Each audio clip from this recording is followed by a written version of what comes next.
La parole est à Madame Carole Grandjean, au nom du groupe La République En Marche.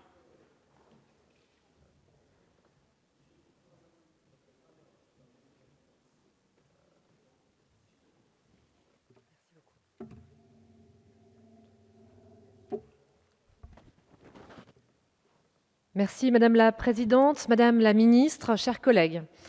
Nous nous engageons aujourd'hui dans la construction d'un nouveau système de retraite et nous le faisons avec conviction, détermination, écoute et concertation. Ce projet donne un rôle central aux partenaires sociaux dans sa construction, dans sa gouvernance et son pilotage. Cette confiance renouvelée dans le paritarisme responsabilise chacun des acteurs pour l'équilibre financier du système des retraites à court et moyen terme. Ce projet est conforme à celui qui a été proposé aux Français par le président de la République lors de son élection. Conforme aux engagements. C'est une réforme nécessaire, juste et équitable. Ambitieuse, à la hauteur de l'enjeu, car personne ne peut contester les difficultés rencontrées par le système actuel. Un système avec 42% d'inégalité entre les pensions des femmes et des hommes. Un système qui n'ouvre pas la reconnaissance de la pénibilité et qui n'ouvre qu'au privé, un système qui présente les plus fortes inégalités en termes d'âge de départ entre ceux qui partent le plus tôt et ceux qui partent le plus tard, un système qui supporte 42 régimes de retraite aux règles différentes, qui n'accompagne pas les évolutions sociétales et qui ne répond pas aux enjeux de protection de certaines activités et statuts. Chers collègues, nous le réaffirmons, cette réforme est nécessaire, car notre système actuel est trop complexe, illisible et défavorable aux travailleurs les plus fragiles. Cette réforme s'impose. Cette majorité a le courage de le reconnaître et d'entreprendre la refondation de notre système d'assurance vieillesse, alors que les gouvernements et législatures précédents y ont renoncé devant l'ampleur du défi. Elle est équitable, car pour la première fois de notre histoire, chaque heure travaillée ouvrira des droits. Un salarié cumulera des points dès la première heure travaillée. La valeur de ce point ne pourra baisser et progressera avec son indexation sur les salaires. Terminer les heures travaillées qui n'ouvrent aucun droit malgré des cotisations pleines. Terminer les niveaux de pension indignes. Les analyses du bilan redistributif le démontrent, les niveaux de pension seront meilleurs après la mise en place de cette réforme et la dispersion des pensions sera réduite.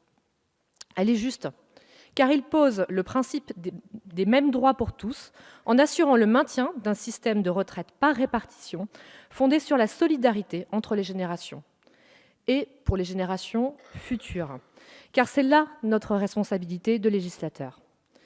Chers collègues, les inégalités issues de notre système actuel ne sont plus tolérables, nous les corrigeons.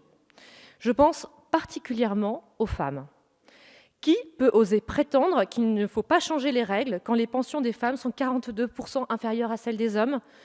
Cela représente 800 € de moins par mois en moyenne. Les inégalités de carrière ont des conséquences parfois dramatiques sur leur retraite. La réforme à venir rééquilibre les droits entre les femmes et les hommes. Elles sont parmi les principales bénéficiaires de la mise en place du minimum de pension à hauteur de 85% du SMIC.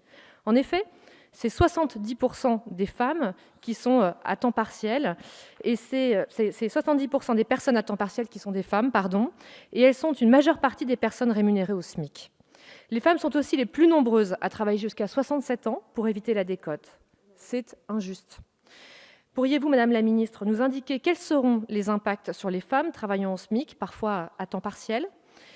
Par ailleurs, s'agissant des pensions de réversion, 90% des bénéficiaires des pensions de réversion sont aujourd'hui des femmes.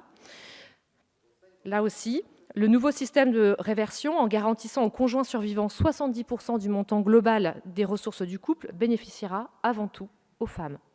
Dans le système universel, les mêmes droits seront donnés pour chaque enfant, et cela dès le premier enfant. Une majoration de pension de 5% sera attribuée à tous, quel que soit le statut professionnel ou la carrière, avec un droit d'option sur son attribution entre les parents. Ainsi, 8 millions de femmes pourront bénéficier d'une majoration contre 3 millions de femmes actuellement. Au-delà de la majoration de 5%, des droits seront ouverts dès lors qu'il y a des interruptions de carrière liées à l'arrivée de l'enfant. Ce ne sont plus uniquement des trimestres qui seront validés, mais des euros cotisés pour des pensions augmentées. Les points attribués aux aidants pour valoriser les pensions concerneront là aussi principalement les femmes, car ce sont elles, à ce jour, qui sont majoritairement en aidance. Enfin, dès la première heure travaillée, des points seront comptabilisés pour les personnes à temps partiel et les personnes avec des contrats courts. Et c'est là aussi une lutte contre la précarité. Ce sont des avancées sociales importantes pour les femmes et pour les salariés les plus fragiles. Ce débat parlementaire doit pouvoir respecter les règles démocratiques, car l'enjeu mérite que chacun puisse, en responsabilité, s'exprimer devant la représentation nationale. Je vous remercie.